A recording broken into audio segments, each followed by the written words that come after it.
Hello everyone, welcome to Toti Talk. Within this podcast series, we're going to talk about agriculture and mechanization. And today we're going to have a chat with Mr. Matthias Mumme, Head of Specialized Press and Deputy Head of Corporate Communication at a very well-known company, and I'm talking about CLAAS. Hello Matthias, how are you doing today? Hello Fabio, I'm fine, thanks. How are you? Pretty fine, thank you. So let's warm up a little and tell us something about yourself, your professional background, and your professional experience. Yeah, I'm actually working at the CLAAS Corporate Communications Department as Deputy Head of Corporate Communications and Head of Specialized Press. That means that I coordinate, for example, the media work with different sales companies at CLAAS towards here ag machinery magazines or farm machinery magazines and also farm magazines in general. I do also support organizing press events like here when we are launching new machines, as we will do several times this year again. And also here writing press releases is one of my tasks, but also internal communication, which is also here a major task for our department with regards to several topics. I have an agricultural background, so I started studying agriculture in the early 2000 years. And after finishing study, I used to work for the DLG test center in Groß-Umstadt, which is quite popular, for example, for the DLG power mix. But here my working area was implement tests like cultivators, feeders and forage equipment. And after 3 years, I stepped into the media business, starting a new job as editor for farm machinery, the popular German farming magazine in a big publishing company. And after 6 or 7 years, I got the opportunity to develop and introduce Traction, which became a successful farm machinery journal here in Germany and also Switzerland and Austria. And yes, since March 2020, I'm now working here at CLAAS. Okay, thank you, Matthias. And now let's talk about some hot topics in our industry. And I'm talking about technologies such as autonomous and robot tractors that are making waves. And it's also very interesting to see how they differ across countries. As you represent a global brand, could you share with us the vision of CLAAS regarding these cutting-edge technologies? Yes, here for sure we at CLAAS have a clear vision of autonomy in agriculture, and autonomous farm machines are clearly a part of future farming for us, but already also in some kind they are part of present farming and reality. So semi-autonomy or partial autonomy, they are already reality in many areas. Think about GPS steering systems, headland management, or adjusting speed automatically in dependency to throughput, draft, fuel consumption, sieve losses in a combine, and so on. Or if we take an example from CLAAS here with the CMOS and one of the latest developments, this CMOS auto header, which can automatically adjust a vario, a cutter bar, for example. So at the end, there's already some autonomy on farms nowadays. But when it comes to full autonomy, there's a more different picture worldwide because, first of all, there's much more matter of acceptance in Europe than in other regions, such as North America or South America or Australia, for example, with large-scale farms, with big fields, with empty countrysides. It's very different to Europe and especially Central, Northern Europe, Western Europe, and so on. So you won't see a large tractor with heavy trailers transporting biomass with 50 or 60 kph here in Europe in the next years, because there's quite too many conflicts with tourists, for example.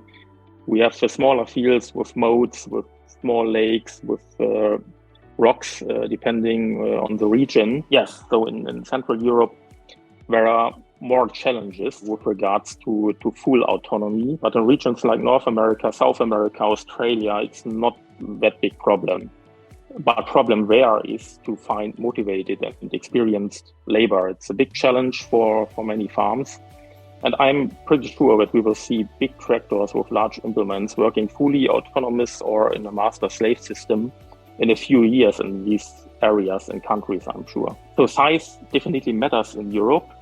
You know about our minority invest in egg feed. And here we egg feed exports, they really have a good scale for Europe. They are not too big, they are not too small.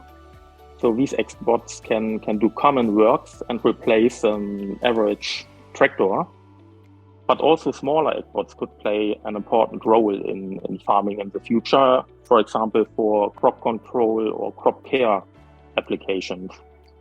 The role of drones, to come to that topic, will differ from region to region because it's also a matter of regulations. But yeah, at the end, it will be a mix of large and small scale, which in some areas will be more a mix of large machines and mid-sized machines, and in other areas like Europe, maybe more a mix of mid-sized machines and small-scale machines like smaller exports. When it comes to self-propelled harvesting machinery, it's also another task because we have many systems on these machines supporting the driver nowadays. So it's that topic of semi-autonomy that I already mentioned, but the driver is still necessary on the combine, for example, or on a forage harvester, because it's a key machine and it's very expensive, and there needs to be somebody controlling what is in front of the field.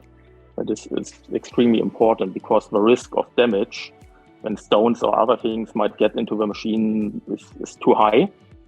But here, systems like CMOS on combines or forage harvesters, they make work much easier for the farmer and for the driver to improve efficiency and harvest quality. Last but not least, we have tractors and implements for different use cases in field work and forage harvesting.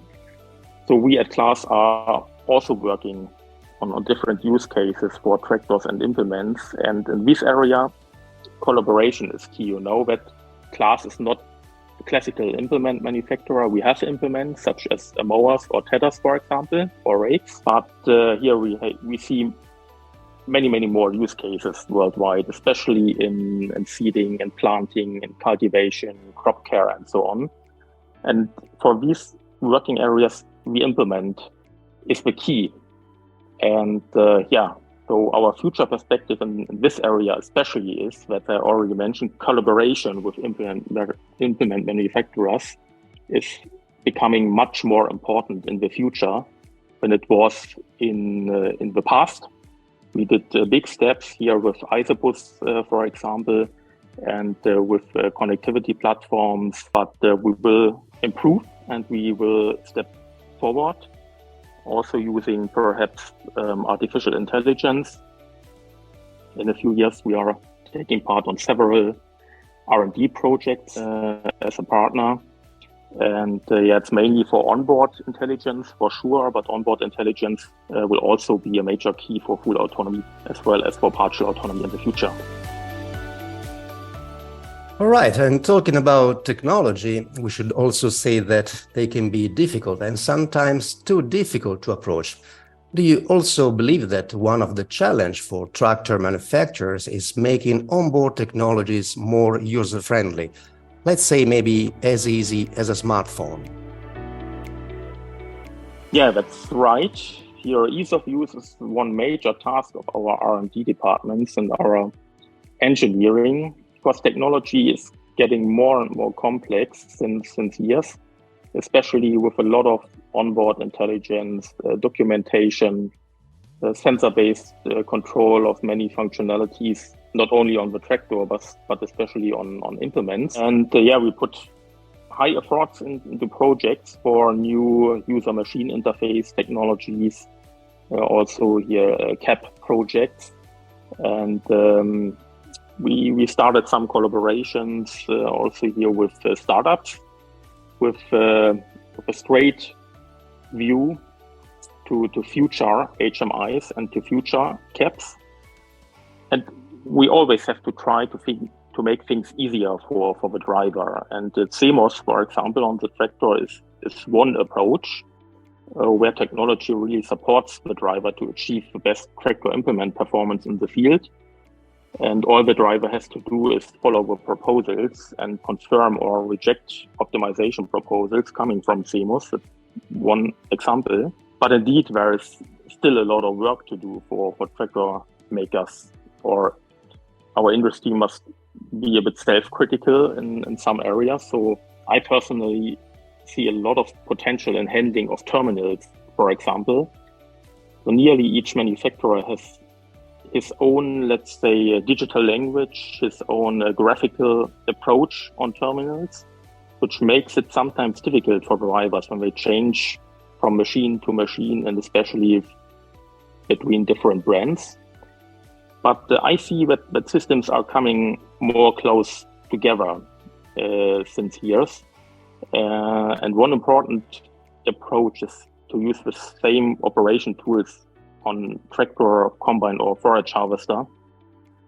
First of all, within one brand, and when it comes to solutions to have quite similar operation tools between different brands. So we at CLAAS, for example, we use the strategy offering the same operation tools like C-Motion, Armrest, or CBIS on tractors from 125 to 650 horsepower. And many of these operation tools you can also find on our combines and forage harvesters.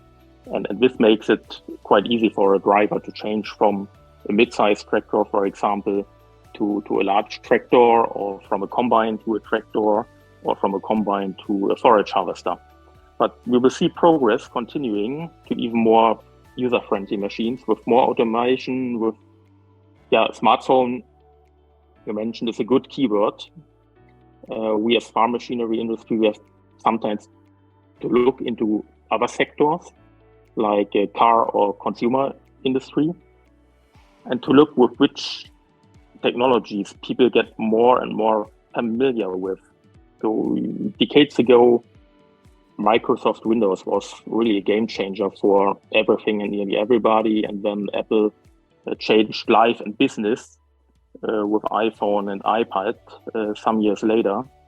And it does make sense to transfer some approaches of such devices with regards to ease of use also to farm machines. So in my point of view, there's no doubt about that. Okay, thank you, Matthias, for this wide overview from CLAAS perspective. And we're now at the end of this episode, so thank you very much indeed to Matthias Mumme, the head of Specialized Press and deputy head of corporate communication at CLAAS. Toti Talk is the podcast powered by Tractor of the Year, the International Award for Agricultural Tractors. Follow us on our social media, and for more information about us, visit tractoroftheyear.org.